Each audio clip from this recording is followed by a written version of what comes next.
Okay, మనతోటి దాసరి కిరణ్ గారు ఉన్నారు, జనసేన పార్టీ రాష్ట్ర అధికార ప్రతినిధి. కిరణ్ గారు, గుడ్ మార్నింగ్ అండి. Good morning Brahmanaidu. సో మొత్తానికి వాలంటీర్ వ్యవస్థ మీద దెబ్బేయడానికి రెడీ అయిపోయారు అనమాట. ఎన్నికలకు ముందే వారికి 10,000 ఇస్తా ఉన్నారు, ఎన్నికల తర్వాత అసలు వారికి ఉద్యోగాలు ఉంటాయా ఉండవండి? అందరికీ నమస్కారం. సార్ బ్రహ్మనాయుడు గారు, ఇక్కడ వాలంటీర్ వ్యవస్థకి దెబ్బేయటమో లేకపోతే వాలంటీర్ల కోసం చేయటమో ఇక్కడ ఉద్దేశం కాదండి. మేము ఫస్ట్ నుంచి క్లారిటీగా చెప్తున్నాం. వాలంటీర్ వ్యవస్థని ఎందుకు తీసుకొచ్చారు, వాలంటీర్ వ్యవస్థ ద్వారా మన రాష్ట్రానికి జరుగుతున్న నష్టం ఏంటి అనేది కూడా మనం చాలా క్లియర్ గా చెప్పడం.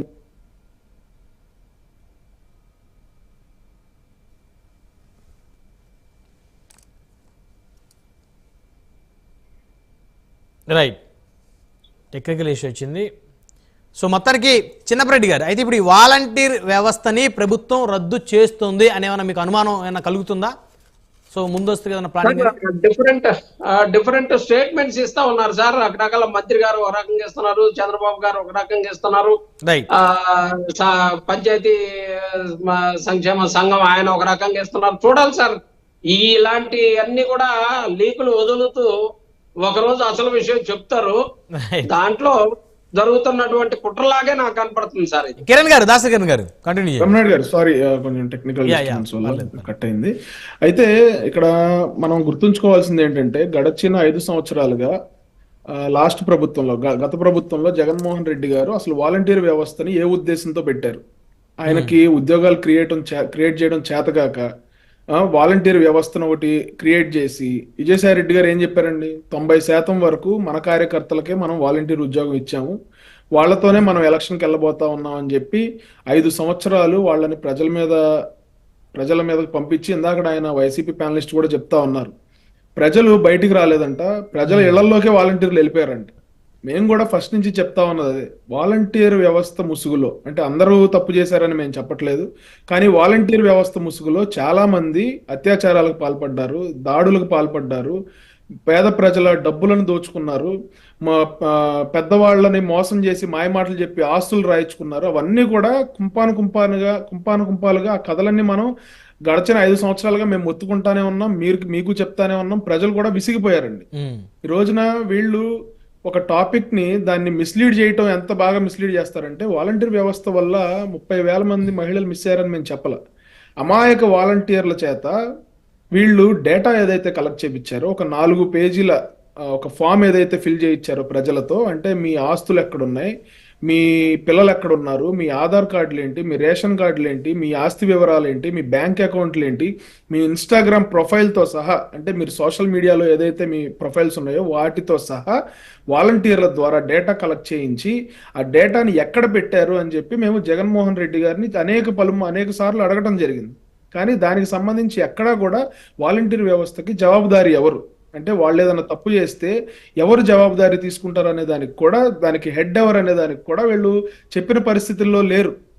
ఈ రోజున ఒక యువత యొక్క మేధాశక్తిని, యువత యొక్క టాలెంట్ని మీరు నిర్వీర్యం చేసేసి వాళ్ళని ఒక 5,000 రూపాయలకి ఒక గాడిన కట్టేసి మీరు అదే పెద్ద ఉద్యోగం అన్నట్టు. రీసెంట్గా ఒక సినిమా వచ్చింది సార్, ది గోట్ లైఫ్ అని. అంటే ఒక ప్రతికూలమైనటువంటి పరిస్థితుల్లో ఒక మనిషి ఇరుక్కుపోతే అతను ఇక ఎటు వెళ్ళలేని పరిస్థితుల్లో అక్కడే ఉండిపోయి ఇదే తన జీవితం అనుకుని ఆ గొర్రెలు కాసే వ్యక్తి ఆ గొర్రెలాగానే ఆలోచిస్తూ ఉంటాడు. అంటే ఇదే ఇక జీవితం ఏమో, ఇక ఎటు మేము తప్పించుకోలేమేమో అనే ఒక దయనీయమైనటువంటి పరిస్థితికి అతను వెళ్ళిపోయిన పరిస్థితుల్లో ఒక హోప్ వస్తుంది. ఈ రోజున ఆ హోపే కూటమి ప్రభుత్వం అండి. మన రాష్ట్రంలో వాలంటీర్ వ్యవస్థ పేరు చెప్పి యువత యొక్క శక్తిని నిర్వీర్యం చేసేసి, వాళ్ళ ఆలోచన శక్తిని నిర్వీర్యం చేసేసి, వాళ్ళని ఎటు పనికి రాకుండా చేసేసి, అంటే ఇంజనీరింగ్ చదువుకున్న విద్యార్థి, డిగ్రీ చదువుకున్న విద్యార్థులు, లేకపోతే పెద్ద చదువులు చదువుకున్న విద్యార్థులు కూడా ఈ రోజున ఎటు వెళ్ళడానికి ఆర్థిక పరిస్థితులు సహకరించక వాళ్ళు వేరే రాష్ట్రం వెళ్ళి ఉద్యోగం ఎత్తుక్కునే పరిస్థితి లేక, రాష్ట్రంలో ఉద్యోగాలు వచ్చే పరిస్థితి లేక, వేరే రాష్ట్రాలు వెళ్ళి ఉద్యోగం తెచ్చుకోవాలంటే కనీసం నెలకు ఒక 10,000 రూపాయలు ఖర్చు అయ్యే పరిస్థితి ఉంటుంది. ఆ ఆర్థిక స్తోమత కూడా లేక జగన్మోహన్ రెడ్డి గారు ఆయన ఒక దురాలోచనతో ఏదైతే వాలంటీర్ వ్యవస్థను పెట్టారో అందులో ఇరుక్కుపోయి వాళ్ళు అందులోనే ఉండిపోయి ఇంకా మాకేమీ రావు అన్న పరిస్థితుల్లో గౌరవ చంద్రబాబు నాయుడు గారు, పవన్ కళ్యాణ్ గారు ఈ రోజున వాళ్ళకు ఒక దారి చూపించే ఆలోచనలు, వాళ్ళు మార్గం ఎతుకుతా ఉన్నారు సార్. అంటే ఇది వాలంటరీ జాబ్ నుంచి వేరే ఇంకేదన్నా ఉపాధి కల్పించాలి. ఖచ్చితంగా సార్. ఈ రోజున 5,000 ఇచ్చి మీరు ఇక్కడే ఉండండి, మీరు ఒక తరతరాలు మీకు వేరే జీవితం లేదు, మీకు వేరే ఉద్యోగాలు మేము క్రియేట్ చేయలేము అనే పరిస్థితుల్లోంచి ఈ రోజున వాళ్ళని అందులోంచి బయటపడేయాలి. అంటే మరి 10,000 ఇస్తామని చెప్పినట్టున్నారు కదా ఎన్నికలకు ముందు హామీ వాలంటీర్లకి. ఇప్పుడు బ్రహ్మనాయుడు గారు, ఇప్పుడు వాలంటీర్ కి క్వాలిఫికేషన్ ఏంటండి? ఒక వాలంటీర్ గా మీరు జాయిన్ అవ్వాలంటే, నేను జాయిన్ అవ్వాలంటే మన క్వాలిఫికేషన్ ఏంటి? క్వాలిఫికేషన్ ఏం లేదు. జస్ట్ వైఎస్ఆర్సీపీ ఉండాలి కదా సార్, మినిమం 10వ తరగతి ఉండాలి కదా, ఇంటర్మీడియట్ 10వ తరగతి. అదే చెప్తా ఉన్నా. ఇప్పుడు ఏ క్వాలిఫికేషన్ మీద వాళ్ళని రిక్రూట్ చేసుకున్నారు, వాళ్ళని ఎవరు మానిటర్ చేస్తున్నారు, వాళ్ళ వల్ల జరుగుతున్న నష్టాలేంటి, వాళ్ళ వల్ల జరుగుతున్న లాభాలేంటి, వాళ్ళు ఎవరు జవాబుదారీతనం, వాళ్ళు ఏదైనా తప్పు చేస్తే అనేది ఎక్కడా కూడా చెప్తున్న పరిస్థితి లేదు. ఖచ్చితంగా వాళ్ళకు ఒక బంగారు భవిష్యత్తు ఇవ్వాలని, బాగా చదువుకున్న పిల్లలకి ఉద్యోగ అవకాశాలు కల్పించాలని, వేరే రాష్ట్రాల నుంచి వేరే దేశాల నుంచి పెట్టుబడులు మన రాష్ట్రానికి తీసుకురావాలని, వాళ్ళ కాళ్ళ మీద వాళ్ళు నిలబడేలాగా చెయ్యాలని చెప్పి ఈ కూటమి ప్రభుత్వం ప్రయత్నం చేస్తా ఉంది. కానీ జగన్మోహన్ రెడ్డి గారు వాళ్ళని స్వప్రయోజనాల కోసం వాడుకున్నారు. చివరికి ఎలక్షన్స్ లో కూడా వాళ్ళ చేత బలవంతంగా రాజీనామా చేయించారు. అందులో కొంతమంది వాళ్ళు ఓన్ గా రాజీనామా చేశారు, కొంతమంది చేత బలవంతంగా రాజీనామా చేస్తే ఎలక్షన్ అయిన తర్వాత వాళ్ళందరూ కూడా ప్రజాప్రతినిధుల మీద కేసులు పెట్టే పరిస్థితి. మాతో బలవంతంగా రాజీనామా చేయించారు, ఈ రోజున మా పరిస్థితి ఏంటి? ఆ రోజున జగన్మోహన్ రెడ్డి గారు ఏమనుకున్నారు? వాలంటీర్ వ్యవస్థనంతా మూకుమ్మడిగా రాజీనామా చేపించేస్తే ఎలక్షన్ విధులకు వాడుకుంటే ప్రజల్ని మభ్యపెట్టి లేదా ప్రజల్ని భయభ్రాంతులకు గురి చేసి ప్రజలకి మాయమాటలు చెప్తే మళ్ళీ వాళ్ళందరూ కూడా మళ్ళీ వైఎస్ఆర్సీపీకి ఓట్లేస్తారనే ఒక కుట్రలో భాగంగా వాళ్ళందరి చేత బలవంతంగా రాజీనామా చేద్దాం అనుకున్న పరిస్థితుల్లో కొంతమంది ఎదురు తిరిగారు. మేము ఎందుకు రాజీనామా చేయాలి, చేయమని చెప్పి వాళ్ళు ఎదురు తిరిగిన పరిస్థితుల్లో ఈ రోజున వాళ్ళందరూ కూడా ప్రజాప్రతినిధుల మీద, అప్పటి ప్రజాప్రతినిధుల మీద కేసులు పెట్టే పరిస్థితి ఉందండి.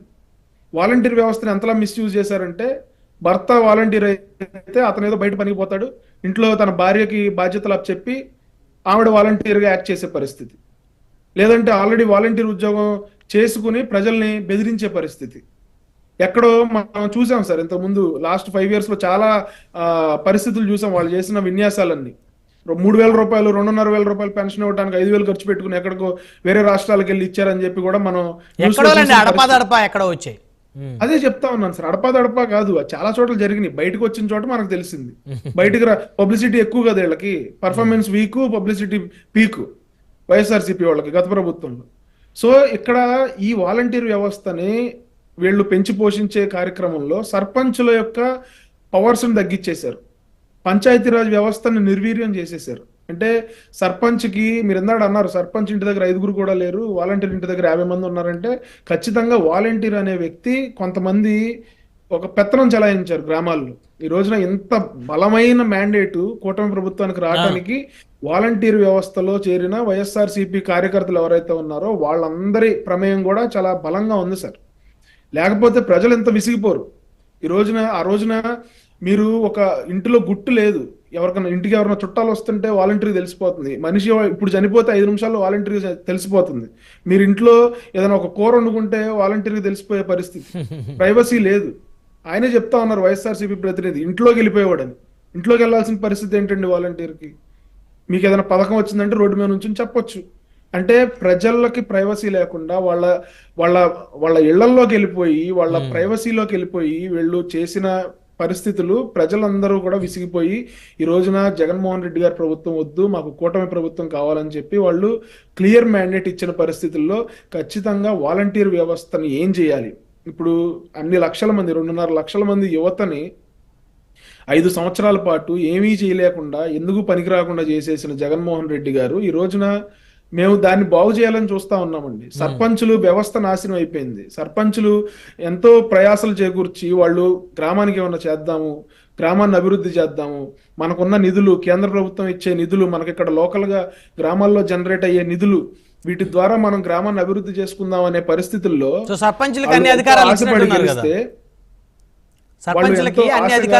కష్టపడి గెలిస్తే బ్రహ్మనాయుడు గారు సర్పంచులకు అన్ని అధికారాలు ఇచ్చినట్టున్నారు కదా.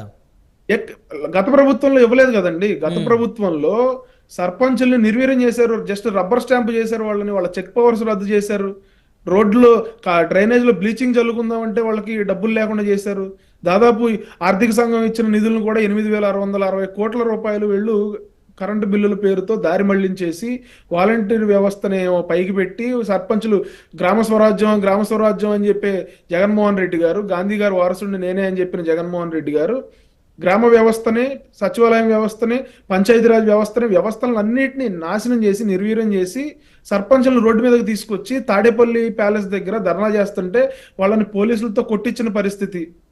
వాళ్ళంతా విసిగిపోయారు. బ్రహ్మనాయుడు గారు సర్పంచులంతా విసిగిపోయారు. ఒక స్ట్రీట్ లైట్ వెలగట్లేదంటే దానికి రిపేర్ చేయించుకుందామంటే వాళ్ళ దగ్గర నిధులు లేని పరిస్థితి. ఒక చిన్న రోడ్డు వేసుకుందామంటే నిధులు లేని పరిస్థితి. కూటమి ప్రభుత్వంలో ఒకటే హామీ ఇచ్చారు సర్పంచులందరికీ, మీరు ఒక గ్రామానికి ముఖ్యమంత్రి లాంటి వ్యక్తి ఒక సర్పంచ్ అనే వ్యక్తి, అటువంటి పునర్వైభవం తిరిగి తీసుకొస్తామని చెప్పి హామీ ఇచ్చారు. ఈ రోజున సర్పంచులందరూ కూడా ఒక మాట మీదకి వచ్చి వాళ్ళు వాలంటీర్ వ్యవస్థని రద్దు చేయాలని చెప్పి ఒక తీర్మానం చేసి వాళ్ళు ముఖ్యమంత్రి గారిని కూడా కలవబోతా ఉన్నారంట అని వార్తలు వస్తా ఉన్నాయి. సో ప్రభుత్వం అయితే వాలంటరీ వ్యవస్థను రద్దు చేసే దిశగా వెళ్తుంది, అందులో డౌట్ లేదు.